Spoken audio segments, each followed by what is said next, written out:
Баршаңызға сәлем, қазір сіздерге Девиат атты мультфильмнің қысқаша баяндамасын айтып беретін боламын. Каналға тіркеліп, лайк басуды ұмытпаңыздар. Ер адам матадан жасалған қуыршақ жасап жатып, жасанды интеллекттің қалай пайда болғанын және оның адамзатты қалай жойып жібергенін есіне алады. Арқасында 9 саны бар қуыршақ стелге құлап, өзін және айналасындағы дүниені зерттей бастайды. Жанында ол бейтаныс белгілермен жабылған бір артефактты байқайды. Ал стелдің түбінде ер адамның өлі денесі жатыр. 9 санды қуыршақ терезені ашып, жартылай қираған үйдің шатырында тұрғанын және оның айналасында бос қалған қаланы көрді. Ол төменнен біреуді байқады, бірақ дауыстап шақыра алмады. Оның сөйлеу қабілеті жоқ еді. Артефактты ішіне салып, ол көшеге жүгіріп шығады. Жол бойындағы көліктен анасы мен баласының өлі денелерін көрді. Осы кезде қирандылар арасынан белгісіз дыбыстар шығып, жарық жанып кетті. 9-шы қорқып, бұрышқа тығылды. Ол жақындап келе жатқан бейтанысқа шабуылдайды, бірақ ол да матадан жасалған қуыршақ еді. Бейтаныс қуыршақ оған ашуланған жоқ, керісінше өзін 9-шының досы ретінде таныстырды. Басында шамы бар, арқасына 2 саны жазылған, бұл қуыршақ оған көмектесе алатын сияқты. Ол ескі қуыршақтың ішінен дауыс зорайтқышты алып,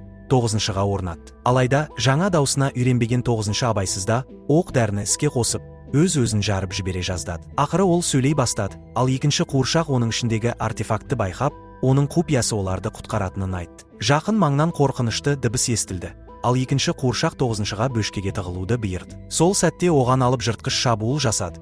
Металл сынықтары мен сүйектерден жасалған сұмдық қобыжы. Ол 2-шіні жаралап, енді 9-шыға жетуге тырысады.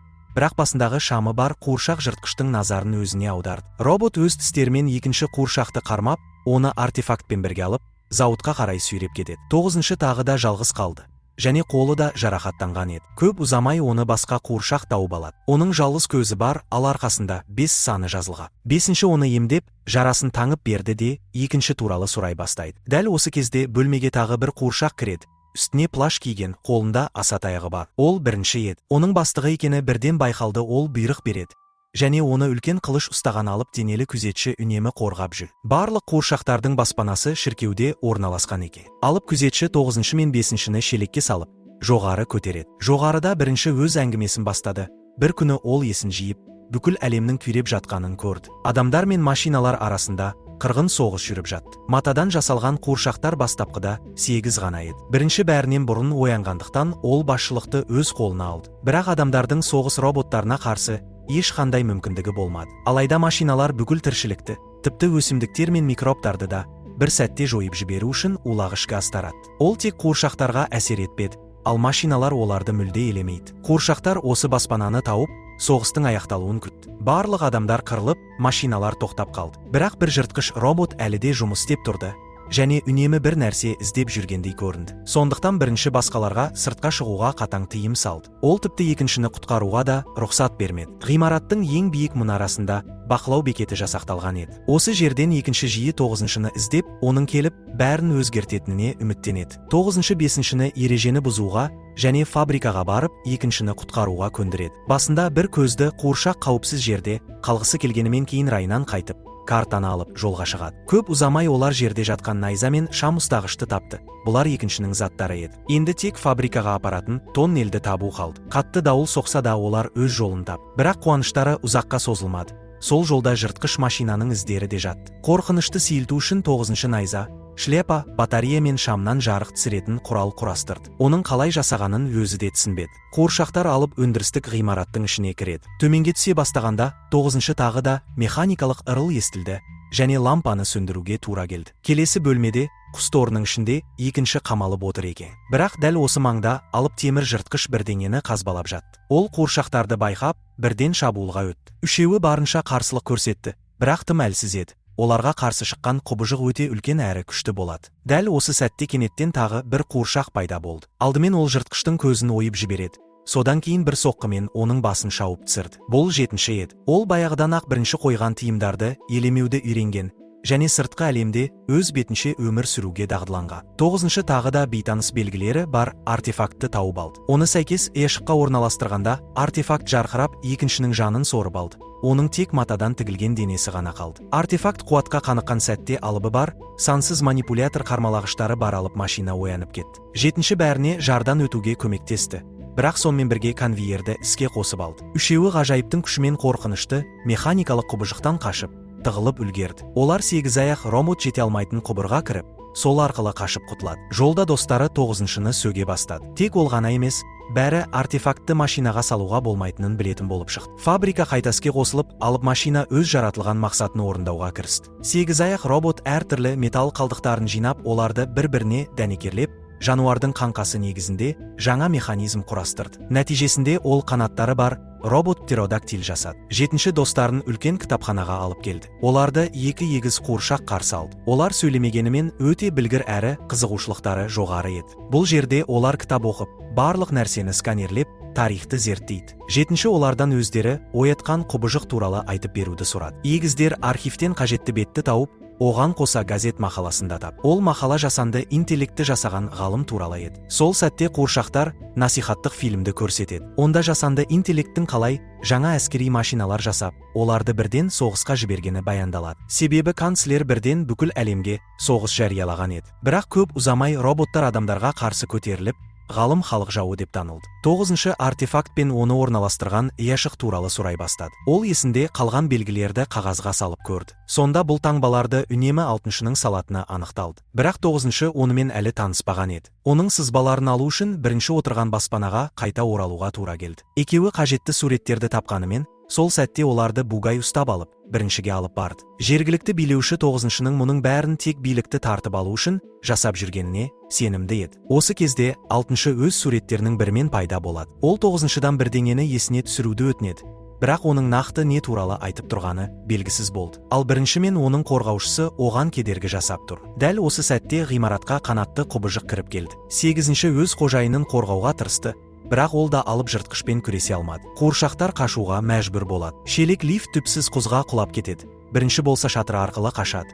Ал 8-ші өзінің қылышын ұшырып, қанатты құбыжықтың қозғалтқышын зақымдайды. Бірақ бұл оны құлатуға жеткіліксіз еді. Робот арқанмен атылған гарпунды іске қосады. Бірақ мүлт кетті. Арқан тартылып, жыртқыш жерге құлап түсті. Қуыршақтар бұрышқа тақалып, қашатын жер қалмағандай көрінген сәтте 7-ші шайқасқа араласты. Ол темір жыртқышты өзіне қарай бұрып, достарына мүмкіндік берді. Алайда бұл темір құбыжық бұрынғысынан да әлдеқайда күшті еді. Қуыршақтар бірге әрекет етіп, арқанды жұмыс істеп тұрған механизмге түсіреді. Қанатты құбыжық ішке қарай тартылып кетті. Бірақ ол біріншінің мантиясына жармасып, бәрін өзімен бірге сүйрей бастайды. Басқа амалы қалмаған бірінші мантиясының бір бөлігін қиып тастады. Ал келесі сәтте алып пропеллер жыртқышты күл-талқан етті. Қуыршақтарға пана болған шіркеу өртеніп кетеді. Осы уақытта оларды фабрикаға дейін аңдып келген шпион робот өртенген шіркеуден қанатты құбыжықтың қалдықтарын жинап алып кетеді. Фабрикада машина 2-ші қуыршақтың қалдықтарын тауып, одан әлдеқайда сұмдық нәрсе жасауға бекінді. Барлық қуыршақтар енді кітапханада жиналады. 8-ші сыртта күзетте қалды. Бірақ ол дереу магнитін алып, басына қойып, есінен айырылатын рахат сезімін бастан кешіре бастады. Осы уақытта егіздер алхимия туралы кітап тауып, оның ішінде артефакттегі дәл сол таңбалардың бейнеленгенін көрді. 9-шы бірінші бәрін біліп тұрып жасырып отыр деп күдіктене бастады. Өйткені кәрі қуыршақ үнемі кедергі жасап, олардың шындықты білуіне жол бермейді. 7-шінің де шыдамы таусылып, ол біріншіге деген өшпенділігін жасыра алмады. Осы кезде сыртта тұрған 8-ші әлдебір күмәнді дыбысты естіп, соған қарай беттеді. Кенеттен оның алдынан бірдеңе шығып, оны гипнозбен баурап алады. Сол дыбыс біріншіге де жетті. Қараңғыдан оған өлген 2-ші шығып келе жатты. Оның диафрагма көздерінен гипноздайтын жарық шашырай бастады. Бірақ бұл тұзақ еді. Бұл елес тәрізді фигураның артында әлдеқайда қорқынышты құбыжық жасырынған болады. Ол 1-ші мен 8-шіні ұстап алып, оларды өзіне сіңіріп жібермекші болды. Швея қалған қуыршақтарды да гипноздауға кірісті. Бірақ 7-ші оны тоқтатып үлгерді. Қуыршақтар өткір қайшылардан қашып құтылуға тырысты. Робо жылан 7-шіні ұстап алып, оны фабрикаға сүйреп әкетті. 1-ші есін жияды. Бірақ 9-шыдан айырмашылығы ол ешкімді құтқармақ емес. Қуыршақтар 2-шіге құрмет көрсетіп, оны жерлейді. 9-шы оны баяғыдан білетіндей сезінеді. Ол қуыршақты соңғы сапарға аттандырғанда, өз жанның бір бөлігін жоғалтқандай күй кешеді. Қуыршақтар фабрикаға жетті. Айналада барлығын сканерлеп жүрген шпион зондтар ұшып жүр. 9-шы 5-шіден зауытты жойын сұрады, егер өзі оралмаса. Содан кейін ол шайқасқа кірісіп, 7-шіні құтқаруға жүгірді. Швея 8-шіні басты машинаға жеткізді. Алып машина оның жанын сорып алып, қуатқа толды. Келесі кезекте 7-ші тұрды. Бірақ 9-шы назарды өзіне аударып, Швеяны тұзаққа түсіреді. Оның жібі екі тісті берілістің арасына түсіп, механизм оны ішке қарай тартып, бөлшектеп жіберді. 9-шы 7-шіні ең соңғы сәтте құтқарып қалады. Басқа қуыршақтар құбырға жанармай толы бөшкені домалатып жеткізді. 1-ші бөшкені дәл қазір ақ өртеуге бекінді. Алайда оларды шпион байқап қалып, дабыл сиренасын қосады. Оны осминог естіп, қуыршақтарды ұстауға робот өрмекшілерді жұмсайды. Біріншімен күресіп, оның фабриканы тым ерте жаруына жол бермеуге тырысты. Соңында ол 9-ның белгісін естігенде ғана жанармай төгілген жерді өзі тұтатты. Бөшке қашып келе жатқан қуыршақтарға қарай домалап келе жатты. Олар оны айналып өтіп, сыртқа секіріп үлгерді. Бөшке цехқа кірген бойда жойқын жарылыс болып, бүкіл фабрика күл-талқан болды. Гиганттық мұржа құлап, қуыршақтарды басып қала жаздады. 9-шы енді машинаны жеңген соң, бәрі бір үлкен отбасыдай өмір сүре алады деп үміттенді. 5-ші бір пластинка қоймақ болды. Бірақ ол фабрика жаққа қарай домалап кетті. Дәл сол сәтте ол қирандылар арасынан машинаның шығып келе жатқанын көреді. Ол үлгеріп басқаларға ескертеді. Бірақ өзі құтыла алмай, машина оны ұстап алып, жанын сорып алады. 6-шы осминогтың ішінде барлық жандар әлі тірі екенін түсінеді. Оларды құтқаруға мүмкіндік бар. Қуыршақтар қираған көпірдің бойымен жанталаса қаша жөнелді. Зақымдалған көпір машинаның салмағын көтере алмай опырылып түсті. 7-ші оны құрдымға итеріп жібергісі келді. Бірақ машина көпірге жабысып үлгерді де 6-шыны ұстап алады. Ол да сол сәтте жандарын жұтып жатқан машинаның құрбанына айналды. 1-ші мен 7-ші оны жоймақ болды. Алайда 9-шы достарының жандарын құтқарғысы келді. Батыр бәрі басталған жерге қайта оралады. Лабораторияда ол ғалымның денесінің қасында сызбалар мен музыкалық қобдишаны тауып алды. Осы сәтте ғалым 9-шыға үн қатты. Ол жасанды интеллект жасап, әлемді жақсартқысы келгенін айтты. Алайда канцлер оған өз дегенін жасатып, машинаны толық аяқтауға мүмкіндік бермеге. Машинаны іске қосу үшін адам жаны қажет болды. Сондықтан ғалым алхимияға жүгінді. Канцлер болса, жансыз нәрсені тірілте алатын артефакт тапты. Шала аяқталған машина оянған сәтте ақ өзіндегі бос орынды толтыру үшін өзге жандарды жұта бастады. Бірде ғалым артефактты машинаның ішінен шығарып алған. Оның көмегімен жандарды тек жұтып қана қоймай, босатуға да болатынын түсінген. Содан кейін ол өзіне қымбат адамдарға ұқсайтын қуыршақтар жасап, әрқайсысына өз жанынан бір бөлшек салған. Соңғы бөлшегін 9-шыға беріп, содан кейін жан тапсырған. 9-шы кенеттен бәрін есіне түсіреді. Ол өзінің ғалым екенін, 1-ші қуыршақ болса канцлер екенін, 7-ші ғалымның жары, ал егіздер олардың балалар. Осы уақытта қалған қуыршақтар зеңбіректі оқтап, машинаны атуға дайындалады. 9-шы оларға кім екендерін және соңғы адамдардың қателіктерін түзету керектігін айтты. Ең бастысы артефактқа зақым келтірме. Машина кішкентай жандарға жетіп қалады, бірақ тікенек сымға оратылып, тұтылып қалды. Егер оның ішіндегі жандарды босатса, машина өзі ақ өлетін еді. Машина от атқышпен шабуыл жасады. Соның салдарынан оқ дәрілер жарылып, кішкентайларды жан жаққа лақтырып жіберді. 9-шы машинаның алдында жалғыз қалды.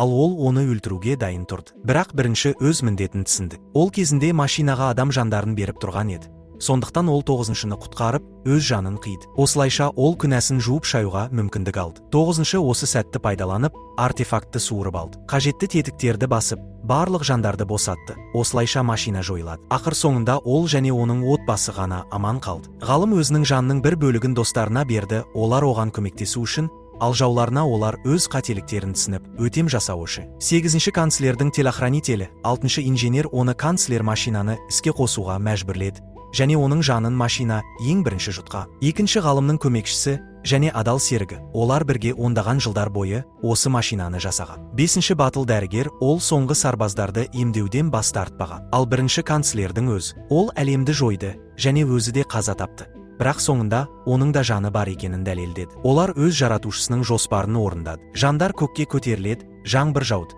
және жаңа өмір басталды.